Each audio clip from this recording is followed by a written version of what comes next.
So while working with Arduino, we all have faced a problem of connecting wires. It takes a lot of time.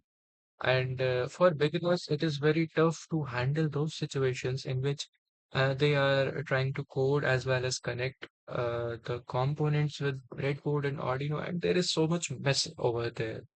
So what I will suggest to beginners is that you have to first plan that in your mind. So our mind is not that much able to visualize all that connections and all that serials in our mind at once. So there is a simulation called Tinkercad. एक ऐसा simulation है हमारे पास टिंकरकैड। टिंकरकैड में हम लोग real life projects को PC के अंदर एक सिमुलेशन में ट्रैप कर सकते हैं। इसका मतलब अगर मैं रियल वर्ल्ड में जो प्रोजेक्ट बनाऊं, for example ultrasonic distance sensor का प्रोजेक्ट बनाऊं, उसको मैं अनरियल वर्ल्ड में एक इमेजिनेशन के अंदर बना करके चेक कर सकता हूँ। Even I can code on that, उसके ऊपर कोड भी कर सकता हूँ, उसको रन करके देख सकता हूँ in a very realistic manner. So for that we have to just go to a site that is called Tinkercad. So just get here and type Tinkercad, and you will be shifted to a project. I mean to a website that is something like this. And here आपको sign in करना पड़ेगा। सो I already signed in. यहाँ पे sign in करके आपको तीन options मिलेंगे create करने के। एक बनेगा 3D डिजाइन, एक circuits and code blocks. So 3D design of course जैसे ऑटो कैड होता है, ऑटो कैड का बहुत ज्यादा छोटा वर्जन है 3D डिजाइन, जिसके अंदर आप अपने प्रोजेक्ट्स की डिजाइन कर सकते हो कि वो इन 3D इन रियल कैसा दिखेगा।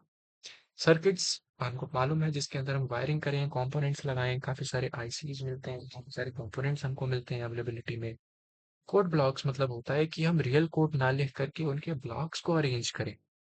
फॉर एग्जाम्पल इफ आई से कि हमको इवन और ऑड नंबर का पता करना है, so instead of writing all those codes, मैं उसको ब्लॉक्स में अरेंज कर सकता हूँ, just like we made those flow charts and algorithms while learning programming languages.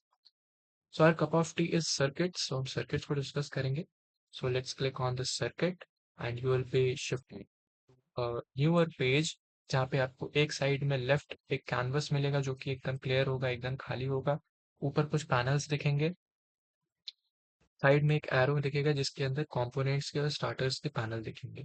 What you have to do, you have to just click on this address bar.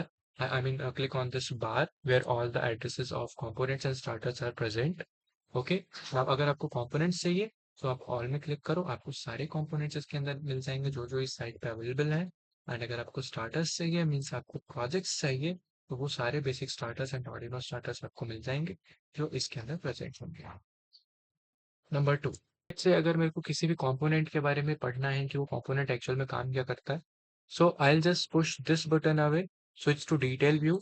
And इसको detail में करते ही मेरे को हर एक कंपोनेंट का काम पता चल जाएगा। लेट से मेरे को नहीं पता कैपेसिटर का क्या काम करता है, सो इसमें लिखा है store and release electrical energy ना सर्किट। ओके। फिर लेट से मैं कहता हूँ माइक्रोबिट का क्या काम है, तो ये है programmable board you can use to build interactive circuits. So ऐसी ऐसी चीजें होती हैं जिसमें हम लोग इससे डिटेल पता कर सकते हैं। So I again switch it to grid view now. इस वाले पैनल को एक्सप्लोर करते हैं। इस पैनल में सबसे पहली चीज ये बटन होती है जूम टू फिट। इसका मतलब मान लो मैंने कोई भी यहाँ पे कंपोनेंट रखा एंड इसको मैंने छोटा कर दिया। Now if I press this button it will zoom it to fit, यानी कि ये इतना जूम कर देगा कि मेरे को कंपोनेंट या फिर वो सर्किट अच्छे से दिखने लगे। ओके। सेकंड चीज, ये किस चीज के लिए होता है, ये होता है कॉपी के लिए। ये क्लिपबोर्ड होता है, ये डिलीट होता है। जैसे ये देखो, यहाँ पे करूंगा तो ये कॉपी कर देगा। ये क्लिपबोर्ड होता है, अगर मैं इसको कॉपी करूंगा तो क्लिपबोर्ड एक्टिव हो जाएगा। इसका मतलब कि क्लिपबोर्ड के अंदर वो चीज कॉपी हो रखी है। ठीक है। सो देखो, क्लिपबोर्ड में क्लिक करूंगा तो जो जो भी कॉपी सामान होगा वो यहाँ पे मेरे पास आ जाए। Okay. So this panel is just use for if someone is not having its keyboard with them, सो हम इसका यूज कर सकते हैं पैनल का। ओके। अब मेरे को इसको वापस करना है, जो कॉपी मैंने किया है उसको वापस करना है। सो मैं अंडू कर दूंगा इसको, ठीक है, तो भाग जाएगा वहां से। ये क्या होता है, नोट्स टूल। नोट्स टूल मतलब कि अगर मेरे को बताना है कि ये क्या चीज है, मैंने यहाँ पे क्यों लगाया है, so I just pick this up and यहाँ पे नोट में लिख दूंगा ये है capacitor. Capacitor mu F, mu F, mu F, ठीक है। माइक्रो फैरेड में कैपेसिटर लगा हुआ है, इसको यहाँ से उठा करके मैं कहीं भी प्लेस कर सकता हूँ, उसको ऊपर नीचे दाएं बाएं कर, ठीक है। ओके, नाउ कलर अगर मेरे को चेंज करना हो वायर का, तो वायर का कलर अगर चेंज करना है तो मेरे पास पहला तरीका क्या होता है, देखो वायर का, जैसे मैं इसको वायर टू वायर कनेक्ट करता हूँ इन दोनों को।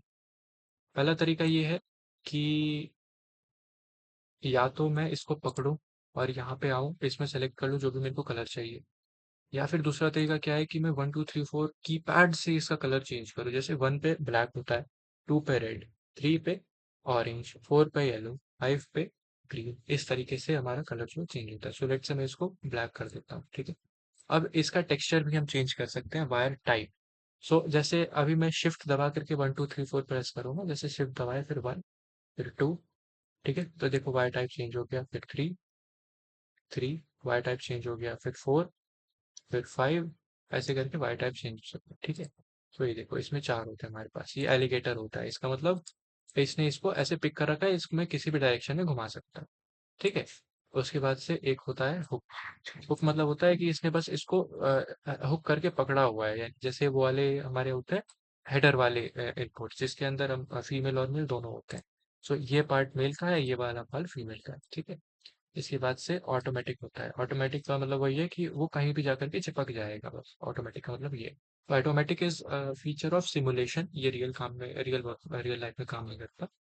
So will use normal here, okay. Now ये किस लिए होता है, फ्लिप और रोटेट के लिए होता है। जैसे मान लो इसको अगर मेरे को फ्लिप करना है, सो मैं इसको ऐसे करके फ्लिप कर सकता हूँ वर्टिकली, और हॉरिजॉन्टली फ्लिप करना है तो इसको ऐसे करके रोटेट कर सकता हूँ। इसका दूसरा ऑप्शन क्या है कि आर अगर मैं दबाऊं तो आर दबाने से ये क्लॉकवाइज रोटेट होगा, और शिफ्ट आर दबाने से ये एंटी क्लॉकवाइज रोटेट होगा, ठीक है। अगर मैं एम दबाता हूं तो ये वर्टिकली फ्लिप हो जाता है। तो these are the shortcuts for keyboards. इसके अलावा अगर हमको कोड लिखना हो, तो कोड लिखने के लिए हम यहाँ पे जाएंगे, इस वाले बटन पे।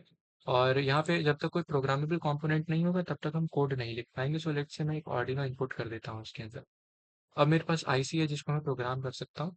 सो अब हम इसमें प्रोग्राम लिख सकते हैं। तो देखो ये होता है ब्लॉक्स, ब्लॉक कोडिंग, जो मैंने बताया था, एक 3D एक सर्किट और एक कोड ब्लॉक। सो ये होती है ब्लॉक कोडिंग। सो ये ज्यादा आसान होती है, बट इसके अंदर स्किल नहीं मिलते। बट अगर हमको टेक्स्ट से करना है, सो मैं टेक्स्ट में इसमें चेंज कर सकता हूँ, एंड यहाँ पे मेरे को वो कोड मिल जाएगा जिसके अंदर मैं लिख सकता हूँ, इनकी पैनल मिल जाएगा कोडिंग के लिए। अगर मैंने मान लो कोडिंग कर दी, कोडिंग करने के बाद मुझे चेक करना है कि क्या मेरा कोड और सर्किट सही से काम कर रहा है। सो मैं क्या करूंगा, स्टार्ट सिमुलेशन पे क्लिक करूंगा। स्टार्ट सिमुलेशन पे क्लिक करने पे क्या होगा कि जो भी मेरा कोड है या जो भी मेरा सर्किट है वो चालू हो जाएगा, काम करना स्टार्ट कर देगा, just like it does in real world, okay. और सेंड टू का मतलब होता है शेयर करना, तो इसको मैं जहां भी शेयर करना चाहूँ वहां पे मैं शेयर कर सकता हूँ, ठीक है। सो अब लेट सपोज कि मैंने एक सर्किट बनाया, काफी सुंदर सा एक सर्किट बनाया, उसकी मुझे स्कीमेटिक देखनी है। स्कीमेटिक मतलब डेटा शीट, यानी कि उसमें सर्किट्स कौन कैसे कैसे कनेक्ट किए हैं। जो स्कीमेटिक सर्किट आता है जिसमें हम सिंबल्स का यूज करते हैं, वो देखना है। तो सबसे ऊपर राइट कॉर्नर में बीच वाला बटन जब मैं दबाऊंगा स्कीमेटिक व्यू, तो मुझे वो व्यू मिल जाएगा जिससे मेरे को पता चलेगा कि कौन सा सिंबल है और कौन सा कैसे कनेक्ट किया हुआ है, ठीक है। अगेन ये है कंपोनेंट लिस्ट, यानी कि मैंने कौन कौन से कंपोनेंट यूज किए हैं, कितनी क्वांटिटी में यूज किए हैं और उनका नाम क्या है, ठीक है। सो वापस से मैं इस वाले व्यू में आ जाता हूँ, सर्किट व्यू में। So this was all about Tinkercad, Tinkercad को कैसे यूज करना है। अगेन एक एक चीज रह गई, सीरियल मॉनिटर। सीरियल मॉनिटर मतलब होता है जो भी हमारे सीरियल में डेटा आ रहा है वो इसके अंदर मॉनिटर होगा, और सीरियल में जो भी हलचल हो रही है उसको ग्राफ के थ्रू अगर समझना है तो इस ग्राफ के थ्रू, सीरियल प्लॉटर बोलते हैं इसको, सीरियल प्लॉटर के थ्रू हम इसको समझ सकते हैं। This was all about Tinkercad, thank you so much.